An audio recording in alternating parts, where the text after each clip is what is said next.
안녕하세요. 쇼파를 보는 데입니다.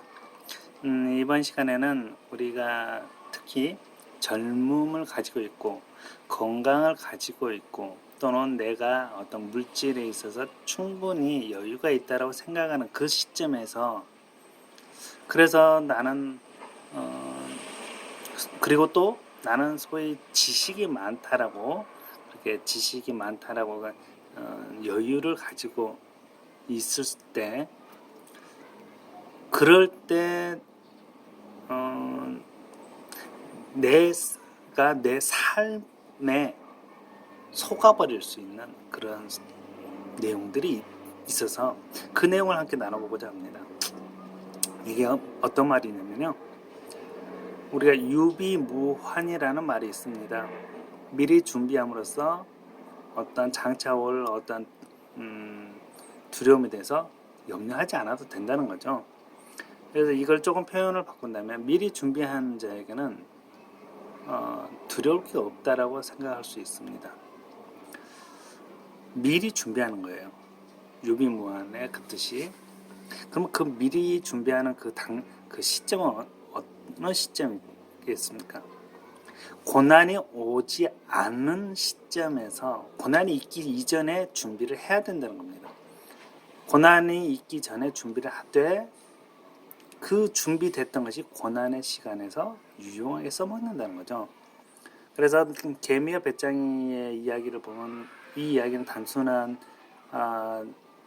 그 어린 아이들의 그 호기심이나 즐거움을 위해서 만들어진 단순한 이야기가 아니라 이건 인생의 철학이 들어있는 그런 이야기인데, 배짱이는 가장 날씨가 좋은 때 무엇인가를 준비해야 될 때 그는 여가를 즐겼습니다. 레저를 즐겼습니다. 자신의 체력이 가장 좋고 환경도 가장 좋을 때 그는 그것을 누리는 것에 집중했습니다. 근데 반면 개미는 날씨가 가장 좋고 가장 놀기 좋은 그때에 오히려 땀을 흘려 그 자신이 일을 하지 못하고 놀러 다닐 수 없고 따뜻한 기운이 아니라 차가운 바람이 오는 그때를 준비합니다. 그랬더니 어떻게 되나요? 그 개미와 배짱이의 그 경우를 보면은 여름이 가고 가을이 가고 겨울이 오는 이 계절이라는 이 타임라인 안에서 이야기가 진행이 됩니다. 이 부분에 대해서 우리가 좀 더 따져보면은 여름이 가고 여름과 가을과 겨울은 반드시 자신의 의도와 상관없이 반드시 오는 인생의 시기라는 것을 뜻하고 있습니다. 그럼 우리가 우리의 인생이 있을 때 나에게 항상 살기 좋은 그런 때만 올까요? 정치하시는 분들도 한번 봐보십시오. 내가 당선됐을 때 이 당선된 기쁨이 평생 갈까요? 아니죠. 당선됐지만 그 다음부터 나를 또 반대하는 지지자들의 이 흐름에 내가 또 괴로워하는 순간이 또 올 겁니다. 내가 건강했는데 어느 순간에 또 질병이 찾아올 수도 있다는 거죠. 이런 것처럼 유비무환, 다시 말하면 우리가 이 부분을 지식적으로는 알고 있는데 실제 삶에서는 전혀 그렇지 못하고 있습니다. 그것은 내가 내 자신에게 속고 있기 때문입니다. 이건 누군가에게 속는 게 아닙니다. 내 자신에게 속고 있는 것입니다. 그 속고 있는 형태를 제가 몇 가지만 이야기하겠습니다. 저도 건강했었습니다. 대충 일단 밤에 술을 마시게 되면은 아침에 해를 볼 때까지 술을 마시는 것을 굉장히 좋아할 정도로 저는 술을 좋아했었습니다. 그리고 뭐 연구소에서 있다 보니까 밤샘 하는 것은 일상 다반사고요. 그러면서 늘상 하는 게 뭐냐면은 하는 말이 나는 건강하니까 이렇게 해도 돼. 나는 이 정도는 버틸 수 있어. 이거였습니다. 그리고 사람들에게 더더욱 나의 건강을 자랑하듯이 오히려 남들 눈에 그렇게 사용하라는 걸 더 즐겼죠. 그게 잘못된 영웅심리였죠. 그러니까 나는 건강하기 때문에 내 건강과 상반되는 그러한 생활을 나는 거침없이 할 수 있어. 이렇게 했었던 거죠. 그런데 저에게 질병이 찾아온 거죠. 어떠한 의료적인 기술로도 고칠 수 없는 질병이 찾아온 겁니다. 그리고 깨달았죠. 나에게도 질병이 오는구나. 내가 의도하지 않지만, 나는 절대 바라지 않았지만 나에게는 내가 벗어날 수 없는 어떤 고난의 시간이 찾아오는구나. 그러면서 제가 이 고난의 시간에서 다시금 건강을 회복하기 위해서 무던히도 노력했습니다. 그게 어떤 약을 먹었거나 의료적인 치료를 받은 건 없지만 9년간 제가 제 삶을 바꾸기 위해서 굉장히 노력을 했습니다. 그 과정에서 제가 이 아픈 몸으로 제 삶을 건강하게 바꾸려고 할 때 얼마나 힘이 들었겠습니까? 그 상황, 그러니까 제가 그 건강을 회복하기 위해서 드린 그 노력이 굉장히 많았는데, 그러는 과정에서 제가 주변 사람들을 보니까 어떠냐면요, 저는 아픈 몸을 가지고 운동하러 가야지, 뭐 헬스장 말고요. 그래서 어디 근처 공원이라도 가서 햇볕을 보면서 산책을 하는 것을 꾸준히 해오려고 노력을 했습니다. 그런데 의외로 건강하신 분들은 뭐냐면요, 제가 우리 한번 산책하러 갈까요? 하면요, 안 간다고 그래요. 이유는 뭐냐면요, 귀찮아서. 참 간단하죠. 자신은 건강해요. 그렇기 때문에 귀찮은 일을 내가 왜 해? 이래요. 산책 같은 운동은 아픈 너에게 필요한 거야 라고 그렇게 하죠. 그러면 저에게 나는 안 아프기 때문에 산책 안 해도 돼. 나는 건강하니까 산책 안 해도 돼. 과거에 제가 건강했을 때 했던 말을 제가 그렇게 듣더라고요. 근데 이게 참 우습죠. 나에게는 항상 건강이 내 곁을 떠나지 않고 있을 거라는 그 믿음이 어디에서 오는 걸까요? 그건 잘못된 믿음입니다. 내가 내 자신에게 속고 있다는 것입니다. 내 자신은 어떤 모습에 속고 있는 것일까요? 게으른 모습입니다. 건강할 때 건강을 준비해야 됩니다. 그렇지 않으면요, 그 사람에게는 헤어나올 수 없는 질병이 그를 찾아오게 될 겁니다.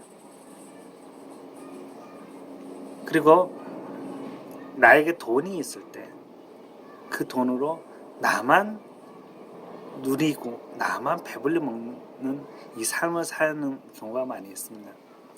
所以 우리가 뭐 SNS의 그 내용이 굉장히 삽시간에 이렇게 전 세계적으로 유포되는 그런 시대에 살고 있죠. 정보화 시대죠. 그러다 보니까 이 안에서는 대부분의 사람들은 누구에게 관심이 있냐면은 재벌에게 관심이 있습니다. 그리고 미인에게 관심이 있어요. 그리고 건강한 사람에게 관심이 있습니다. 그러다 보니까 이 재벌들의 삶에 많은 그 파파라치들이 관심을 두고서 할 수만 있다면 많은 그 정보들을 공유를 하고 있는데, 재벌들의 삶을 보면은 특히 재벌 2세나 3세 이런 분들이 많죠. 노력하지 않고 어떤 부모의 노력으로 말미암아 그냥 부를 거저받은 분들. 부를 거저받은 것은 굉장히 위험합니다. 그 대표적인 예가 우리가 로또와 같은 어떤 복권으로 인해서 1억 천금을 얻었을 때 그 결말이 어떻게 됩니까? 거의 10에 9은 인생이 더 망가져 버리죠. 왜냐? 노력하지 않고 내가 감당하기 어려울 만큼 굉장히 많은 돈을 받아버렸기 때문입니다.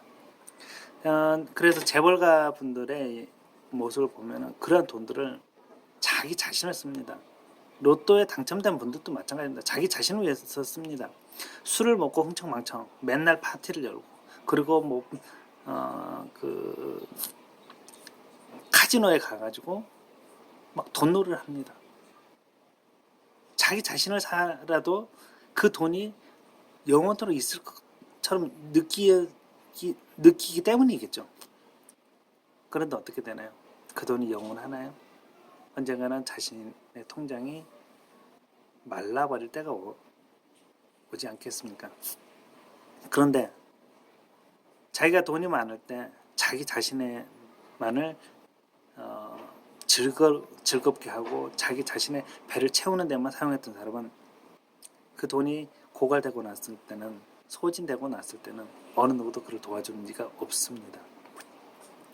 그런데 복권에 당첨이 됐어요. 그 돈을 자기 자신에게도 쓰지만 할 수만 있다면 많은 주변의 어려운 분들에게 나눠주는 분들도 있습니다. 그렇게 살 때 그에게 돈이 소진되는 때가 올 것입니다. 그러면은 그에게 도움을 받았던 분들이 가만히 있겠습니까? 아니죠. 그 로또에 당첨됐던 분에게 찾아오는 경제적인 어려움, 이것을 알게 되는 주변에 도움받았던 분들은 콩 한 조각이라도 나눠 먹겠다는 마음으로 자신이 가지고 있는 작은 거라도 가지고 찾아오게 됩니다. 제가 지난 9년간 지금까지 현재 아파오고 있지만 투병 생활 중에 있는데, 제가 경제적으로 그렇게 어려웠을 때 이 서울 하늘 아래에서 돈 한 푼 없이 어떻게 살아올 수 있었을까요?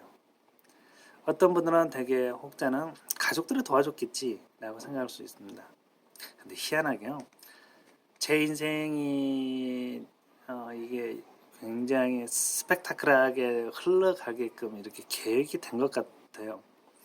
제가 결혼하던 당시에 저희 시골 집에서 저희 아버님이 양어장을 하셨는데 사기를 당한 거예요. 어이없는 사기죠. 그러면서 결혼에 대해서 저를 도와줄 수 있는 형편이 안 됐던 거고, 제가 또 아프고 나니까 제 주변의 그런 가족들이나 제 처가 쪽에서도 굉장히 상황이 더 안 좋아진 거예요. 그래서 저희 아버님이 저를 도와주는 게 너무나 어려운 상황이었었습니다. 그런데 물론 저희 아버님 그래도 조금씩은 도와주셨죠. 하지만 그걸로 제 삶의 질이 바뀔 수는 없는 그러한 작은 액수였을 뿐입니다. 그런데 제 주변에서 십시일반이라는 마음을 가지고서 자신들이 가질 수 있는 조그마한 것들을 나눠준 거예요.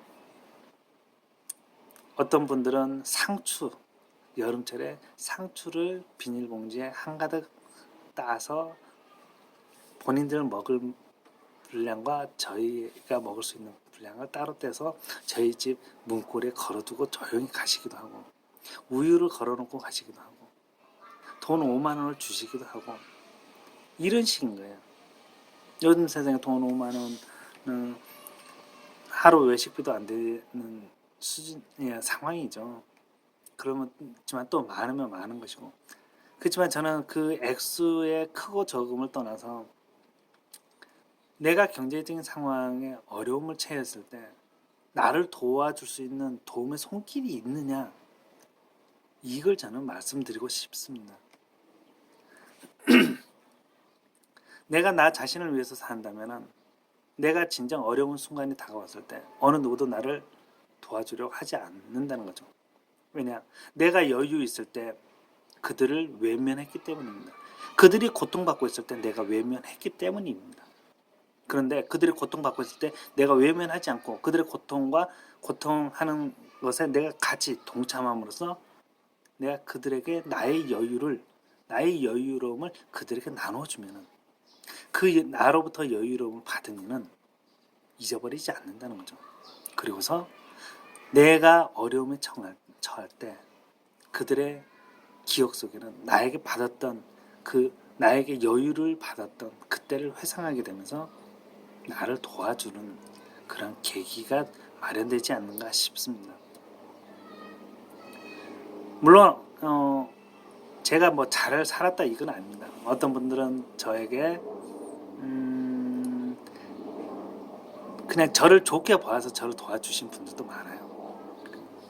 그러니까 저는 그런 부분도 함께 이야기하고 싶지만 더 중요한 것은 내가 무언가를 가졌을 때, 내가 무엇인가 건강을 했을 때, 재물이 많을 때, 내가 사회적으로 덕망이 높은 자리에 있을 때, 그럴 때 오히려 고통받는 이들, 그들의 고통에 내가 마음을 같이 적시면서 그들에게 조그만한 도움이라도 내가 나눠줄 수 있는 여유를 갖는다면 그것은 훗날 내가 어려움에 처할 때 나를 돕는 손길이 될 거라고 믿습니다.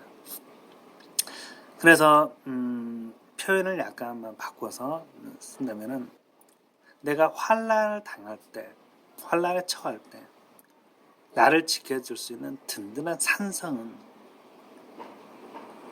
나의 후원자가 아니란 겁니다. 다시 말하면 지난날의 내 삶이, 지난날에 내가 내 주변의 고통과 어려움을 기억하고서 그들에게 베풀었던 지난날의 내 삶이 장차올 내 고난의 든든한 산성이 된다는 거죠. 그러니까 장차올 고난을 내가 두려움 가운데서 준비하는 게 아니라 장차올 고난에 대해서 내가 나를 도와줄 수 있는 확실한 구원자가 있다라고 생각한다면은 그걸 위해선 누군가가 따로 준비하는 게 아니라 내 스스로가 준비를 해야 되는 겁니다. 내 스스로가 준비를 하는데 그 준비를 어떻게 하느냐? 내가 여유 있는 부분을 나눠주는 것으로서 할 수 있다는 거죠. 그래서 이게 유비무환이라는 것은 내가 나 자신을 위해서 창고에 가득 채워주는 것을 말하는 게 아니라 내가 여유 있는 것들을 다른 분들과 나눔으로써 그렇게 나에게 사랑을 받았잖아요.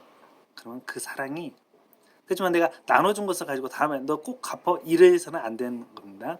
그냥 드리는 겁니다. 그러니까 기부 또는 아낌없이 주는 마음이죠. 그냥 드렸을 때 그 마음은 잊어버리지 않습니다. 그래서 내가 어려움이 있을 때 다시금 나를 도와주는 손길로 되돌아온다는 거죠.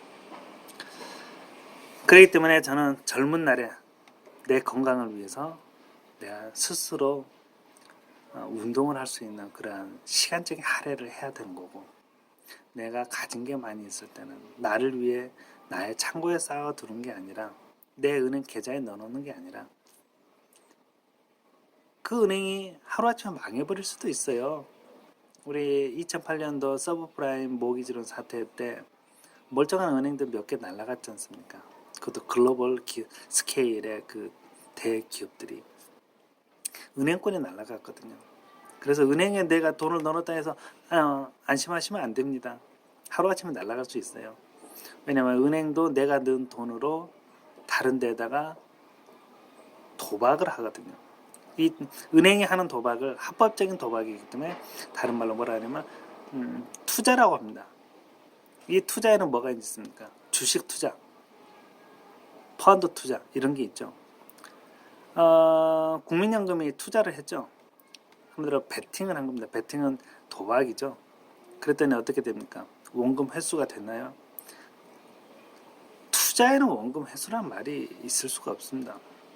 도박이 있기 때문이죠. 그러니까 내가 은행권에다가 또는 내가 국민연금에다가 많이 넣어놨기 때문에 내 노후는 괜찮다, 보장됐다 이렇게 생각하시면 안 됩니다. 내 노후 자금이 10원짜리 한 장 찾을 수 없는 그런 때가 올 수가 있기 때문이죠. 가능성이 있다는 겁니다. 그래서 지금 내가 여유 있을 때 내 주변에 도움이 필요한 분들이 있다면 그들을 외면하지 마시고, 내가 허리를 졸라 맬 정도로 그렇게 무리해서 도우라고는 말하지 않습니다. 그러나 내 자체, 내가 여유를 가지고 있는 부분에 있어서 그 여유를 나눌 수만 있다면, 그것은 다시 말하면 여러분이 어려운 시기가 닥쳐왔을 때 여러분을 도와주는 귀한 도움의 손길이 될 것입니다. 그래서 유비무한, 이 부분에 대해서 오늘은 함께 나눠보았습니다. 아름다운 햇살이 있을 때 매서운 차가운 바람이 오는 그 날을 준비해야겠죠. 그래서 이 화창한 날에는 우리는 더욱더 땀을 흘려 일을 함으로써 추운 겨울날 배고프지 아니하고 추위에 떨지 않도록 우리는 미리미리 준비해야 할 것입니다. 이것이 우리가 신앙을 떠나서 우리 삶, 인생 자체의 유비무환이라고 생각합니다. 오늘은 여기까지 하겠습니다. 감사합니다.